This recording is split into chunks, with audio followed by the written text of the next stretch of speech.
ఈ ప్రభుత్వం వచ్చిన 9 నెలల్లోనే 21,000 కోట్ల రూపాయలు 25 లక్షల మంది రైతన్నలకి 2 లక్షల రూపాయల చొప్పున రుణమాఫీ చేసిన ప్రభుత్వం మీరెన్నుకున్న ప్రభుత్వం. ఆనాడు ధనిక తెలంగాణ రాష్ట్రంలో వరేస్తే ఉరే అని ఆ దొరవారు చెప్తే వరేసిన రైతుకి భరోసా కల్పిస్తూ సన్న వడ్లకి మద్దతు ధరతో పాటు 500 రూపాయల క్వింటాలకి బోనస్ ఇచ్చిన ప్రభుత్వం ఈ ప్రజా ప్రభుత్వం. ఇలా అనేక కార్యక్రమాలు చేయబట్టే మొన్న గ్రామ పంచాయతీ ఎన్నికల్లో రాష్ట్ర వ్యాప్తంగా సుమారు 68-69% సర్పంచుల్ని గెలిపించారు. అదే రకంగా కంటోన్మెంట్ బై ఎన్నికల్లో అద్భుతమైన మెజార్టీతో మన శాసనసభ్యుడిని గెలిపించారు. నిన్నగాక మన జరిగిన జూబ్లీ హిల్స్ ఎన్నికల్లో కూడా మన పార్టీ అభ్యర్థిని అర్బన్లో కూడా అద్భుతమైన మెజార్టీలో గెలిపించారు.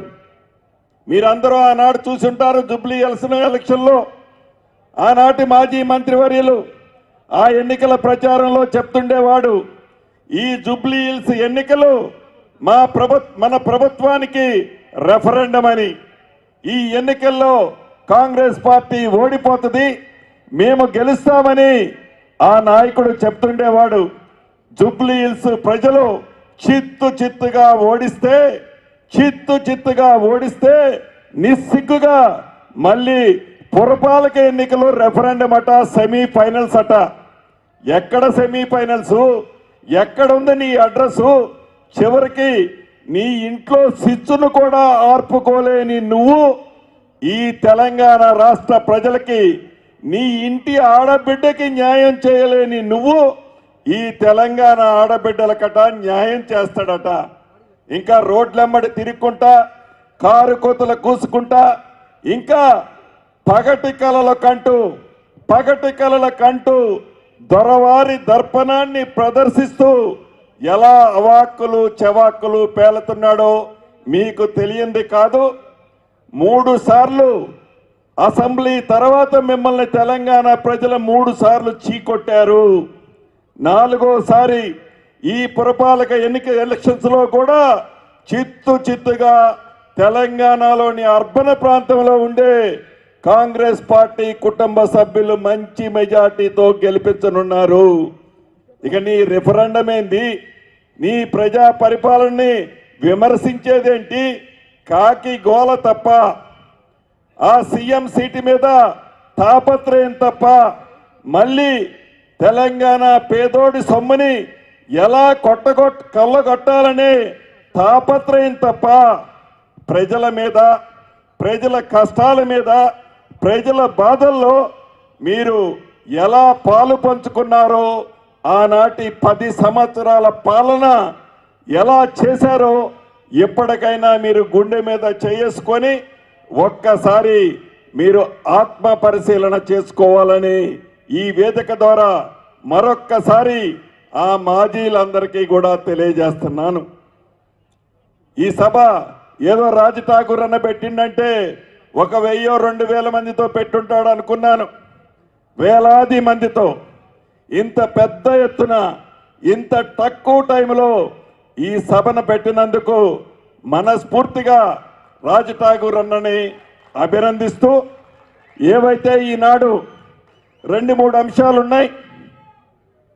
ప్రధానమైనది, మొదటిసారి ఇంత పెద్ద ఎత్తున రాష్ట్రంలో రామగుండం నియోజకవర్గంలో 586 మంది నిరుపేదలకి ఇళ్ల స్థలాల పట్టా ఇచ్చే కార్యక్రమం ఇవ్వబోతున్నాం. అదే రకంగా ఈ అర్బన్ ప్రాంతంలో 494 డబుల్ బెడ్రూమ్ ఇల్లు, ఇందిరమ్మ ఇల్లు 5 లక్షల రూపాయల చొప్పున ఉచితంగా ఇచ్చే పేదవాడి ఆత్మ గౌరవానికి చిహ్నంగా ఇచ్చే ఇందిరమ్మ ఇల్లు 494 ఇవ్వబోతున్నాం. ఇక 2 BHKల గురించి కూడా మీకు ఒక్క నిమిషం చెప్పాలి. మేము ఇల్లు కట్టాం, అల్లుడు వస్తే ఏడబడుకుంటాడు, కోడిని ఏడగప్పెడతావు, గేదెని ఏడగట్టేస్తావు, సొల్లు మాటలు చెప్పి ఎప్పుడు ఎన్నికలు వచ్చినా పేపర్లో ఫ్రంట్ పేజీ యాడ్ వేసుకొని ఈ ఎన్నికల్లోనూ నన్ను గెలిపిస్తే ఇటువంటి ఇల్లు ఇస్తానని మాయమాటలు చెప్పి 2 పర్యాయాలు గెలిచిన తర్వాత కూడా ఆ డబుల్ బెడ్రూమ్ ఇల్లు నిదర్శనం. రామగుండం లాంటి ప్రాంతాల్లో, రాష్ట్రంలో అనేక ప్రాంతాల్లో మొండి గోడలతో దర్శనమిస్తే, మొండి గోడలతో కనిపిస్తుంటే ఈ ప్రజా ప్రభుత్వం, పేదవాడి కష్టాలు తెలిసిన ఈ ప్రభుత్వం వచ్చిన తర్వాత ఫైనాన్స్ మంత్రి గారు భట్టి గారు, శ్రీధర్ బాబు గారు, కేబినెట్ సహచరులు, ముఖ్యమంత్రి గారి ఆలోచనలకు అనుగుణంగా అటువంటి మొండి గోడలన్నిటినీ పైకు లేపి స్లాబ్ వేసి ప్లాస్టింగ్ చేసి ఈనాడు రామగుండంలో ఏదైతే ఇస్తున్నామో 633 ఇళ్ళు, అలా రాష్ట్రంలో ఇప్పటికే వేలాది ఇళ్ళు ఇచ్చాం. అయినా ఇంకా ఉన్నాయి. ఈ రామగుండంలో కూడా 300 ఇళ్ళు పైగా ఫౌండేషన్లో కట్టి వదిలేశాయి. ఇప్పుడే గౌరవ కలెక్టర్ గారు చెప్పారు. వాటికి కూడా రాజ్ ఠాకూర్ అన్నని, కలెక్టర్ గారిని ఆదేశిస్తున్నాను. ఎవరైతే బెనిఫిషరీస్ ఉన్నారో వారిని ఫైనల్ చేస్తే వాళ్ళకు కూడా ఇందిరమ్మ ఇళ్ల స్కీమ్లో 5 లక్షల రూపాయలు ఇచ్చే కార్యక్రమం చేపట్టుకుందామని ఈ వేదిక ద్వారా గౌరవ జిల్లా కలెక్టర్ గారికి ఆదేశిస్తూ రమారమి 1,717 మంది లబ్ధిదారులకి ఇళ్ల స్థలం కానీ, ఇందిరమ్మ ఇళ్ళు కానీ, ఆనాడు మొండుగోడలతో వదిలేసిన 2 BHK ఇళ్ళు కానీ 1,717 మందికి ఈ సభలో ఉన్న నా నిరుపేద ఆడబిడ్డలకి ఇవ్వటం జరుగుతుంది. దీంతో పాటు మిత్రులు చెప్తున్నారు, ట్రాన్స్జెండర్స్ కూడా ఈ రాష్ట్రంలో ఎక్కడా ఇయ్యని విధంగా మొదటి విడత రామగుండంలో 50 మంది నా సోదరీమణులకు కూడా ఇవ్వటం జరుగుతుంది. ఇది పేదోడి ప్రభుత్వం.